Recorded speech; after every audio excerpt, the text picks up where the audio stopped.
Magandang araw po sa ating lahat mga ka-idol. Kumusta? Sana po nasa mabuting kalagayan po tayo ngayon na oras na po na ito mga ka-idol.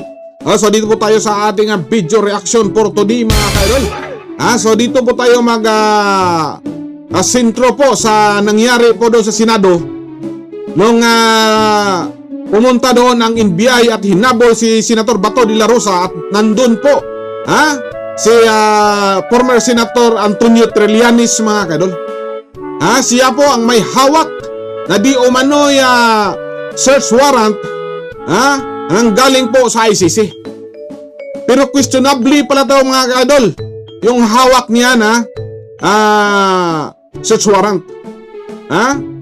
I-serve sana doon po kay Senator Bato de la Rosa mga ka-idol. So inanunsyo po ito sa PNP mga ka-idol. An NCB-PCTC. Wala pa silang desisyon mga ka-idol kung paano i-serve tong search warrant. So ang PNP, Interpol o NCOB, ang Philippine National Police of National Central Bureau, this is the official Interpol liaison office for the Philippines. Based under the PNP Directorate for the Intelligence, handles of the international police cooperation, red notice, extradition requests, and sharing of criminal data with other country.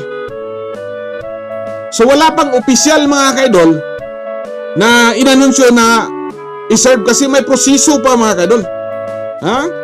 Kaya nung nangyari mga ka-idol na dando na sana at hulihin nila si Senator Bato de la Rosa mga ka-idol, hindi nila nahuli dahil po si Senator Bato ay tumakbo. So ang nangyari ngayon mga ka-idol, sinisisi patuloy ni Antonio Trillanes ang DILG Secretary si John B. Rimulya mga ka-idol.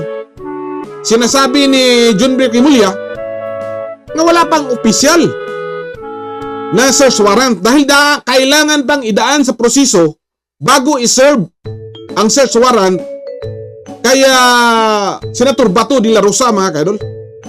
So ito talaga si Antonio Trillanes, lagi na lang itong palpak mga ka-idol. Nagpresenta ng ebidensya doon sa Kamara, palpak! Gago! At ngayon sumasali naman siya doon sa mga NBI, palpak rin mga ka-idol.